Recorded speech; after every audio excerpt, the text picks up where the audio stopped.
Usai polisi nyatakan penyebab Cristiano Tarigan menabrak Argo Eriko hingga tewas karena kurang fokus akibat kelelahan, kini muncul fakta baru soal upaya mengganti plat nomor kendaraan pelaku. Meski hingga kini polisi belum umumkan siapa sosok yang dimaksud. Kita bahas bersama kuasa hukum UGM, Heribertus Jakatriana, dan mantan Kabareskrim Polri, Komjen Purnawirawan Susno Duaji. Selamat petang semuanya. Selamat petang, Mbak. Pak Jaka, Selamat petang, Pak Susno. saya mau ke Anda dulu Pak Jaka, tapi UGM sudah dengar soal fakta baru ada penggantian plat nomor ini? Ya, ketika hari Rabu kami mendampingi pihak keluarga, salah satu hal yang ditanyakan oleh pihak keluarga itu adalah terkait dengan perbedaan nomor polisi. Yang ini dijawab langsung oleh Pak Kasat Laka Polres Sleman, AKP Mulyanto, bahwa betul telah terjadi pergantian itu. Dan pada saat itu dinyatakan kepolisian itu sedang diselidiki internal oleh Propam. Siangnya ketika ada ekspos di Polres Sleman, itu disampaikan bahwa ada kejadian baru yang ini sudah diketahui siapa pelakunya dan sedang diselidik dan dimintai keterangannya. Jadi itu juga yang menguatkan yang disampaikan oleh pihak Polres kepada keluarga korban. Sehingga korban mengerti dan menunggu proses selanjutnya terkait dengan penggantian plat nomor ini. Tapi kenapa sampai ada Propam juga Pak koordinasinya? Ya, karena ada kecurigaan bahwa ini kan ada di penguasaan polisi, sehingga terjadi perbedaan nomor polisi dan lain sebagainya. Informasinya supaya ini bisa diketahui siapa yang melakukan, apakah dari anggota polisi atau pihak lain. Ternyata pihak lain selain dari pihak kepolisian. Itu ekspos yang disampaikan oleh Pak Kapolres ketika sorenya setelah kami ketemu dengan pihak keluarga. Sehingga proses itu masih berjalan dan kita melihat dan menunggu perkembangannya. Oke, Pak Susno, tersangka sudah ditahan juga, kemudian muncul fakta baru ada penggantian plat nomor. Kemana Anda membaca arah kasus hukumnya selanjutnya setelah ini? Baik, perkara kecelakaan lalu lintas sepintas adalah hal yang biasa ya, karena sering terjadi. Namun untuk yang ini agak luar biasa, karena terjadi sesama mahasiswa UGM. Kemudian yang kedua terjadi malam hari, jam 1 malam ya, lebih kurang. Nah ini kemudian terjadi juga penggantian plat nomor. Nah ini harus diungkap semua. Diungkapnya apa? Mungkin ada sesuatu hal di balik kejadian itu. Apa yang harus diungkap? Pertama, hubungan antara korban dengan pelaku. Adakah hubungan lain selain sesama mahasiswa? Apakah saling kenal apa tidak? Kedua, harus diungkap juga. Mengapa tersangka dalam ini tengah malam atau larut malam masih berada di luar. Dia kan seorang mahasiswa. Itu dari mana? Kemudian perlu juga diselidiki tentang keterlibatan apakah ada pengaruh obat keras, apakah ada pengaruh obat terlarang, apakah ada pengaruh minuman dan lain-lain. Itu harus diungkap semua. Yang berikut, mengapa sampai tidak terjadi bekas rem gitu? Tidak ada upaya untuk menghindar. Nah, apakah itu disengaja? Apakah itu hanya kelalaian? Nah ini harus dibuktikan. Ada teorinya dalam ilmu lalu lintas. Nah ini harus diungkap. Nah termasuk juga tentang nomor palsu. Nah nomor palsu itu yang mana? Apakah nomor yang waktu dipakai kendaraan itu kecelakaan? Apakah nomor yang baru ditempel? Yaitu nomor Bravo ya, B. Apakah nomor Foxtrot F yang palsu? Nah itu cara ngeceknya gampang. Caranya kan dilihat dari BPKB, dilihat dari STNK. Karena mobil itu pasti ada BPKB-nya, pasti ada STNK-nya. Kecuali kalau mobil itu memang bodong, tidak punya identitas sama sekali. Nah kemudian harus diungkap setelah ini adanya nomor palsu ini, yang memasang itu siapa? Apa hubungannya dengan tersangka?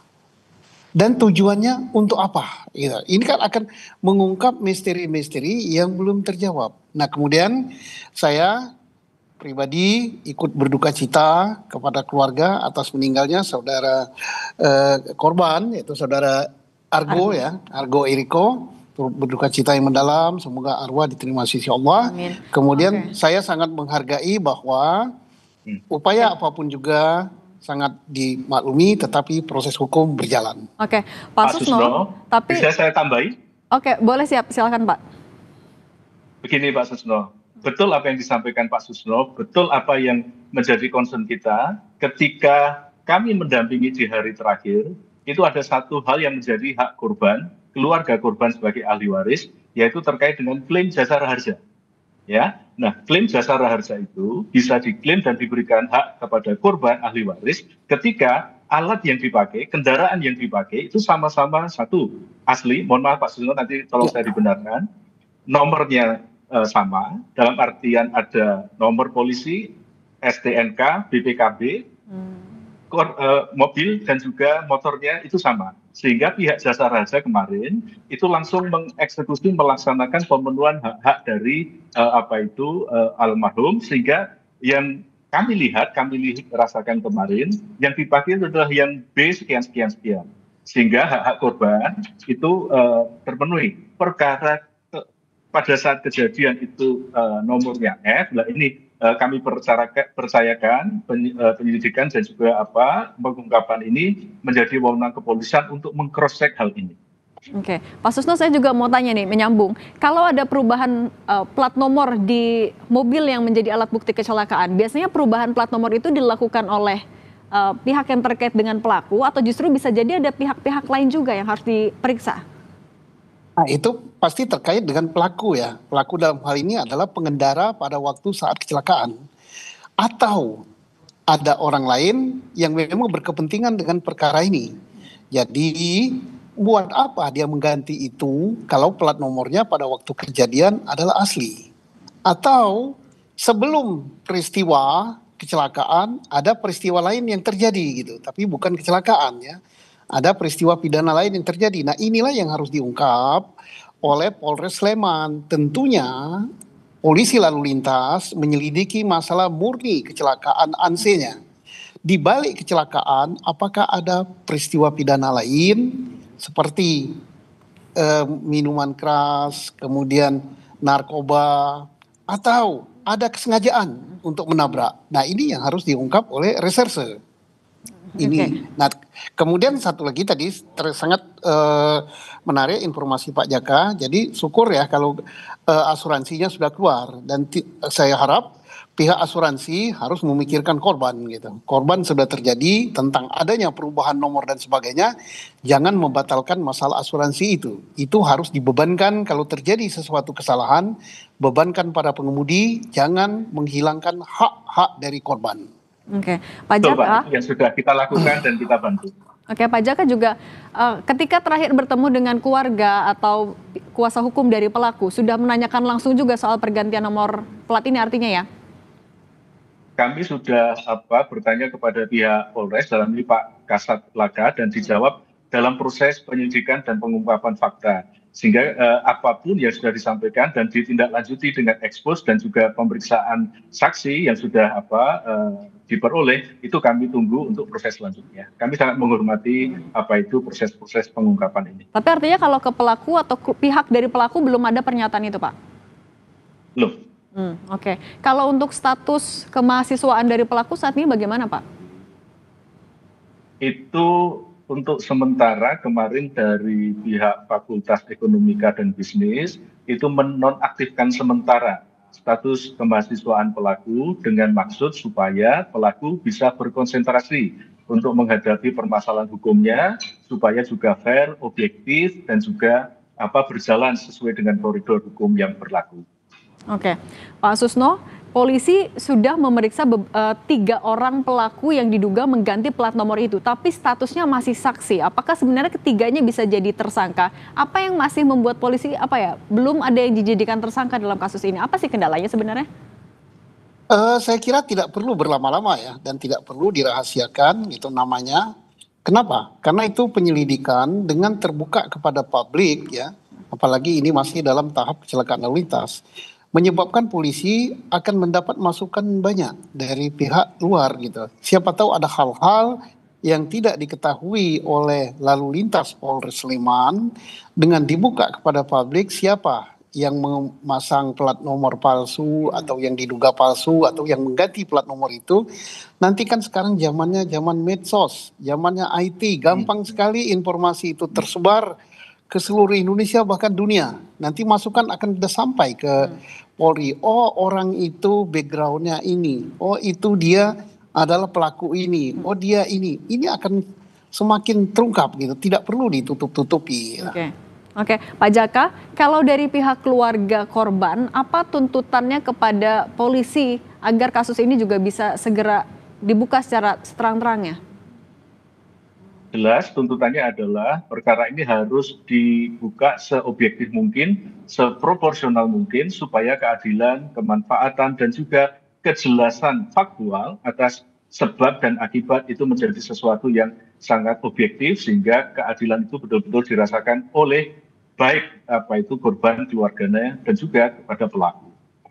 Kalau bentuk dukungan dari UGM untuk keluarga pihak korban apa saja, Pak? Satu, kami memfasilitasi memberikan pendampingan hukum dari Pusat Konsultasi dan Bantuan Hukum.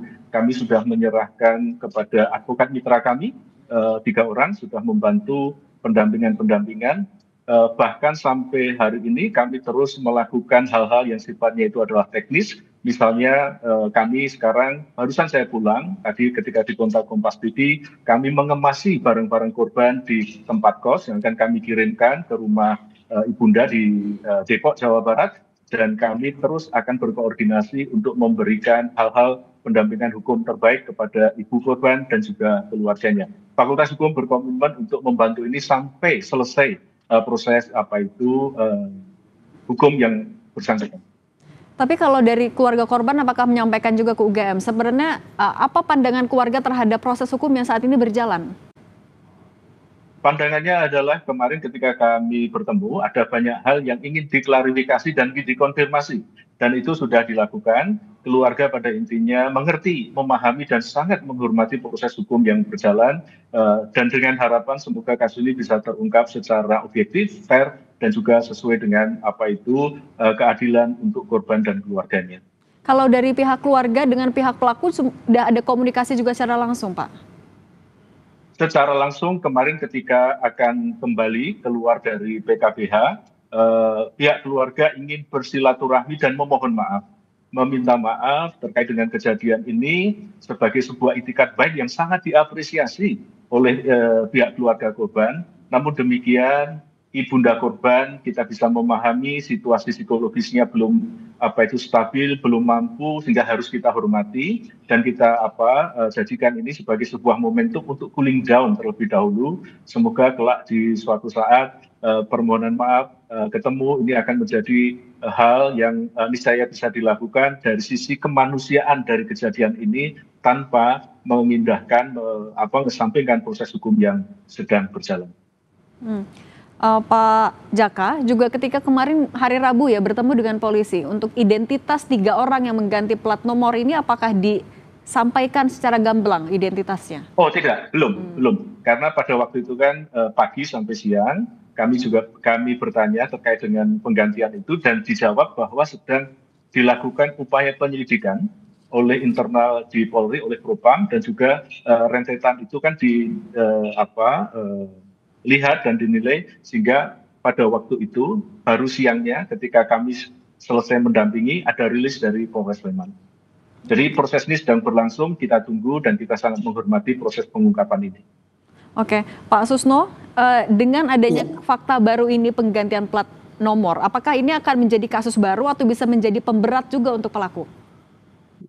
Pertama harus diungkap kaitannya dengan pelaku ya, sehingga diganti plat nomor itu. Nah kemudian kalau memang itu sepengetahuan pelaku dan maunya pelaku, itu akan memberatkan hal-hal yang memberatkan. Kemudian tidak ada upaya ngerem dan sebagainya. Kemudian sudah saatnya juga pihak penyidik supaya tidak menimbulkan tanda tanya pada publik, jelaskan plat nomor yang sebenarnya itu yang mana. Yang sesuai dengan STNK dan PPKB, apakah plat nomor Bravo atau plat nomor Voxor. Itu harus diumumkan, itu kan tidak perlu dirahasiakan. Oke. Ya, satu. Yang kedua, termasuk juga kalau memang dua-duanya tidak benar gitu kan. Oke. Yang pasti tidak mungkin dua-duanya benar. Oke. Bisa satu benar, bisa satu salah, bisa dua-duanya tidak benar. Itu harus diungkap.